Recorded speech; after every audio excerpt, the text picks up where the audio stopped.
Bienvenidos, es un gusto saludarles.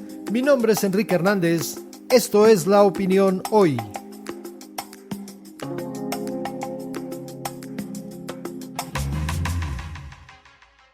Ante la posibilidad de que el gobierno estadounidense inhabilite la red social de origen chino TikTok, en caso de que su consejo de accionistas se niegue a venderla a una firma o empresario norteamericano, un sondeo reveló que un amplio sector de la comunidad afroamericana inscrita en el padrón electoral rechaza la medida, lo cual podría suponerle un problema al candidato presidencial que aspire a conseguir su respaldo.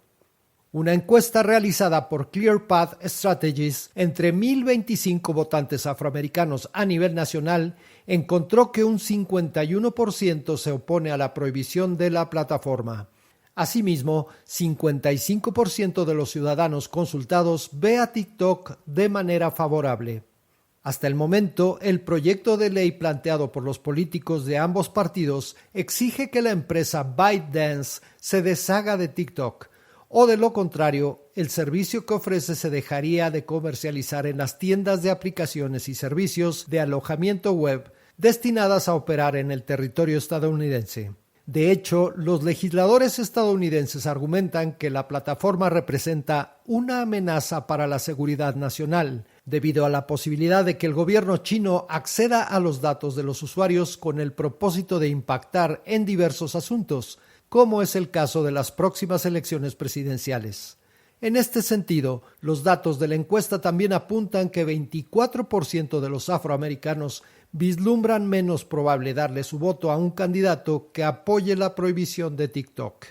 En contraparte, 77% de los ciudadanos consultados se inclinan a favor de que el Congreso apruebe una ley mediante la cual se les exija a todas las compañías de redes sociales respetar ciertas regulaciones y estándares sobre la protección de los datos del usuario, pero sin la necesidad de retirarlas del mercado. Otro dato a considerar es que 38% de los afroamericanos registrados para votar utiliza TikTok al menos una vez al mes. Por si esto fuera poco, 39% de los afroamericanos que planean votar por Biden consultan TikTok de manera frecuente, y privarlos de esta red social podría influir para que cambiaran la perspectiva generada en torno al demócrata. Bajo este planteamiento y en una carrera tan cerrada para definir al ganador de los comicios presidenciales, es muy probable que en los discursos de los candidatos el tema de la red social china comience a figurar como un problema a resolver. Estás escuchando La Opinión Hoy, un podcast que hacemos los periodistas de La Opinión cada mañana de lunes a viernes. Si te gusta, suscríbete por favor en tu servicio favorito de podcast. Bienvenidos y bienvenidas sean a La Opinión Hoy. Mi nombre es Diana Gutiérrez Aguirre y es momento de la ronda política de la semana. Araceli, muy buenos días. Hoy vamos a empezar con un tema fuerte, pues al parecer la alcaldesa Karen Bass está pidiendo más recurso para los desamparados, pero hay por ahí un aire de desconfianza sobre este tipo de recursos, cómo se va destinando, distribuyendo, pero cuéntanos tú más sobre esto. Así es, efectivamente. La alcaldesa Karen Bass, en este esfuerzo por abatir la crisis que tenemos de personas desamparadas que viven en las calles de Los Ángeles, se calcula, de acuerdo al último censo, que tenemos arriba de 46,000 angelinos durmiendo en las calles, en carpas, en las banquetas. Entonces, ella desde el primer día que entró en diciembre del 2022 declaró el estado de emergencia en relación a la gente en situación de calle, ¿no? Y entonces, ahora lo que ella está pidiendo, entre las muchas medidas que ella ha lanzado, entre ellas su programa Inside Safe, que es un programa que saca de las calles a las personas y les da los pone en hoteles de manera temporal. Paralelo a eso, ella está pidiendo, hizo un llamado para que los ricos hagan donaciones que les permitan a la administración municipal comprar hoteles, comprar edificios para albergar ahí a la población sin hogar y también a las fundaciones, a las organizaciones filantrópicas les ha pedido que hagan un esfuerzo y que donen dinero para resolver el problema, pero quien salió y levantó cabeza y dijo, un momento, es el empresario, el inversionista Rick Caruso, quien además fue su oponente a la alcaldía en la campaña en la que ella terminó ganando la alcaldía de Los Ángeles. Entonces, Rick Caruso le dijo que no había la confianza para que los personas como él donen dinero a la causa, porque es mucho el dinero que se ha invertido y no se ven resultados. No es que el sector privado no quiera entrarle, sino que no hay confianza en la administración. Lo que dijo la alcaldesa es que, bueno, ese dinero no nos lo van a entregar a nosotros, sino que lo va a manejar la Fundación Community Coalition Foundation. Es un problema bastante complicado porque solamente la ciudad anunció, ella tan pronto entró, que iba a destinar $1,300 millones para este problema. Entonces, hay mucho dinero que se ha invertido y los resultados son muy pobres. Oye, me gustaría que ahora platiquemos rapidísimo sobre que al parecer ya están saliendo de las piedras o despertando las personas que buscan otro puesto en la política en Los Ángeles, ¿no? Así es, ya hemos platicado de todos los aspirantes a ser gobernador de California, pero ahora pues estamos viendo que los políticos, nuestros funcionarios electos son muy obvios, porque cuando ya se va a acercar el tiempo en que tienen que entregar el puesto actual y necesitan conseguir otra chamba, necesitan conseguir otro trabajo, entonces ahora sí empiezan a aparecerse para darse a notar. Y ese es el caso del comisionado de seguros, Ricardo Lara, a quien por mucho tiempo pues no lo vimos, pero ahora que quiere ser supervisor del condado de Los Ángeles, se volvió muy activo, ¿no? Y bueno, él tiene que entregar el cargo en el 2026 y es cuando él pues está aspirando a ser uno de los supervisores del condado de Los Ángeles.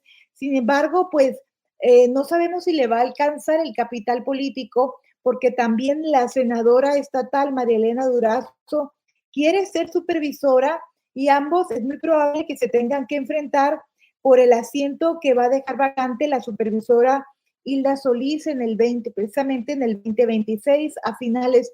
Así que es interesante ver cómo nuestros políticos, cuando se acerca la hora de buscar un nuevo trabajo, una buena otra chamba, entonces aparecen en escena pues organizando conferencias de prensa y otros eventos donde se dan a notar y levantando su voz, apareciendo para que la gente pues los identifique, ¿no? Y vote por ellos cuando compitan para otro cargo. Y esto es lo que estaremos viendo estos últimos meses para todos los puestos que se están abriendo y que tienen que competir, ¿no es así? Así es lo que es, no es exclusivo de Ricardo Lara. Muchos otros políticos se empiezan a mover y a meterle toda la carne al asador cuando se acerca el momento de que viene una elección, un periodo de reelección para ellos, o cuando pretenden buscar otro puesto, ¿no? Entonces sí, se toman videos, se toman fotografías, acuden a cuanto evento haya.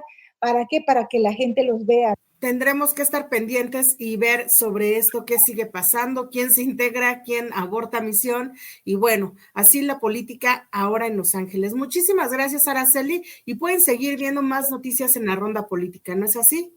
Así es, hasta la próxima Ronda Política que sale todos los lunes en la página web de La Opinión y los martes en el periódico impreso de La Opinión. Muchas gracias y nos vemos en la próxima. Hola, ¿qué tal? Mi nombre es Brenda García y es un gusto saludarles en este Pulgar Arriba. Hoy les cuento que un reciente estudio en España pone en duda la percepción tradicional de que los jóvenes no tienen interés por la lectura. La Federación de Gremios de Editores concluye, de hecho, que 3 de cada 4 españoles entre 14 y 24 años leen libros en su tiempo libre. Además, es el segmento de la población que más lee en aquel país. Las búsquedas en Google de club de lectura han aumentado un 98% en los últimos 5 años y las búsquedas en YouTube de libro o libros han aumentado un 35% en los últimos 8 años. Las redes sociales y plataformas pueden contribuir a que haya más lectores entre la juventud. ¿Y qué son los booktubers? Se trata de una tendencia justo en España, que está consiguiendo que los jóvenes lean más y mejor. Y todo gracias a creadores y creadoras de contenido, amantes de la lectura que consiguen transmitir esa pasión por la lectura a través de sus canales de difusión. Plataformas como YouTube brindan el espacio de difusión necesario para crear contenido especializado, como críticas literarias y consejos para leer, o conseguir el deseado hábito de lectura. Algunos de estos tips que se han recopilado desde la propia plataforma de videos para abrazar de nuevo o por primera vez la lectura son: 1. Establecer un horario o un momento dedicado a leer, ya sea por la noche o a la hora de hacer un viaje en transporte público. 2. Empezar sin grandes aspiraciones y a medida que se vaya cogiendo el hábito, el tiempo dedicado a leer irá aumentando. Y 3. Explorar nuevos formatos como ebooks y audiolibros son una buena forma para adentrarse en la lectura de nuevo. Estos formatos permiten acceder más fácilmente a nuevos libros, ya que un buen hábito es tener siempre un libro a la mano. Apuntarse a un club de lectura, ya sea temático o no, nos ayudará a conectar con la lectura y también a conocer a personas interesantes con las que compartir inquietudes. Algunos booktubers que dan recomendaciones de lectura en español son Raquel Brune, Josu Diamond y Paola Boutelier, entre otros. Así que, pulgar arriba a un buen hábito de lectura. Muchas gracias por acompañarnos. Recuerden regalarnos un like y suscribirse a La Opinión Hoy en su plataforma favorita. Mi nombre es Enrique Hernández. Nos dará mucho gusto saludarles en nuestra próxima emisión. Este podcast es una producción de La Opinión, presentada por Diana Gutiérrez, Carlos Millet y Enrique Hernández. Diseño sonoro de Brenda García. Rafael Cores es el productor ejecutivo.